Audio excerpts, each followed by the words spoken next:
கணபதி ஹோமம் தோன்றிய கதை. பல ஆண்டுகளுக்கு முன்பு கேரளாவில் சூரிய காலடி என்று அழைக்கப்பட்ட நம்பூதிரி இல்லம் ஒன்று இருந்தது.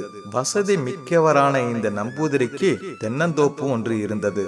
மூத்த செக்கன் என்னும் காவலாளியின் பொறுப்பில் அது இருந்து வந்தது. அவனும் எஜமானர் மீது விசுவாசம் கொண்டவன். உண்மையே பேசுவான். மற்றவர் பொருளுக்கு ஆசைப்பட மாட்டான். எஜமானரின் பொருளை தன் பொருளாக பாதுகாத்தான். மரத்தில் இருந்து முற்றிய நெற்றி காய்கள் காற்றில் அடித்து விழும். அந்த காய்கள் காவலாளிக்கு உரியதாகும். ஒரு நாள் மார்கழி மாத இரவில் செக்கனுக்கு குளிர் தாங்க முடியவில்லை. தென்னை மட்டைகளை குவித்து தீ மூட்டினான். இரவு முழுவதும் கண் விழிக்கவே பசிக்க ஆரம்பித்தது. நெற்றிக்காய் 2 எடுத்து உரித்து கொப்பரைகளை பிரித்தான். அதை தீயில் சுட்டு சாப்பிட்டான். தினமும் இதை இரவு வழக்கமாக்கினான். ஒரு நாள் தேங்காய் சாப்பிடும் போது பின்புறத்திலிருந்து துதிக்கை நீண்டது. பயத்துடன் தேங்காய் துண்டுகளை துதிக்கையில் வைத்தான். தேங்காய் இழுத்து கொண்டு தும்பிக்கை மறைந்தது. யானை இல்லாமல் தும்பிக்கை மட்டும் எப்படி வரும்? தேங்காய் மட்டும் வாங்கி போனது எப்படி? யானை தோப்புக்குள் புகுந்தால் மரங்களுக்கு சேதம் ஏற்படுமே என யோசித்தபடி இருந்தான். மறுநாள் காலையில் மீண்டும் தும்பிக்கை நீண்டது. தேங்காயை அதில் வைத்தபடி பார்த்த போது அழகான யானைக்குட்டி ஒன்று தலை கால்களை அசைத்தபடி இருந்தது. அவனையும் அறியாமல் அன்பு ஏற்படவே கட்டி தழுவினான். நாளும் இது தொடர்கதையானது. அதிகாலையில் வரும் யானைக்குட்டி தேங்காய்களை வாங்கி சாப்பிட்டு செல்ல ஆரம்பித்தது. ஒரு நாள் சூரிய காலடி இல்லத்தில் நம்பூதிரி வெளியூர் சென்று ஊருக்கு திரும்ப நேரமாகிவிட்டது. வீட்டுக்கு செல்ல தென்னந்தோப்பு வழியாக வந்தார். இருட்டுக்குள் சற்று தொலைவில் செக்கன் தேங்காய்களை சுடுவதையும் அவன் யாரிடமோ கொடுப்பதையும் கண்டார். மனதிற்குள் மந்திரம் ஜபித்தபடி வந்த அவர் குட்டி யானை ஒன்று தேங்காய்களை வாங்கி சாப்பிடுவதை கண்டு அதிசயித்தார்.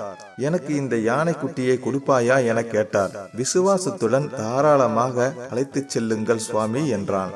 நம்பூதிரியும் சந்தோஷத்துடன் நிறைய பொன் பொருள் அளித்ததோடு வீடு நிலத்தையும் உரிமையாக்கி பத்திரம் எழுதி தருவதாக தெரிவித்தார். அங்கிருந்த நெருப்பு மூட்டும் தொட்டி நெற்றி தேங்காய்களை கையில் எடுத்துக்கொண்டார். யானையை தடவி கொடுத்தபடி அழைத்து சென்றார். தேங்காய்களை சாப்பிட கொடுத்து கொண்டே நடந்தார். வழியில் யானை தன் தலையை அசைத்தபடி அதிசயப்படும்படி நம்பூதிரியுடன் பேசத் தொடங்கியது. நீ எனக்கு பிரியமானவன், அதே போல் உன் காவலாளி செக்கனும் எனக்கு பிரியமானவன்.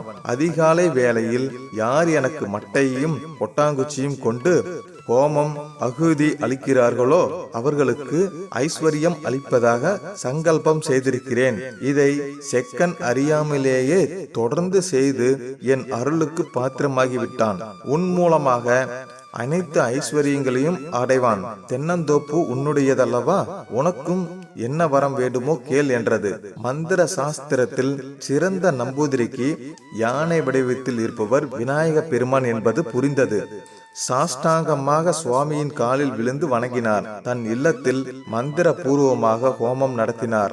இனி உன் இல்லத்தில் நிரந்தரமாக தங்கியிருப்பேன். எனதருள் என்றும் உனக்குண்டு.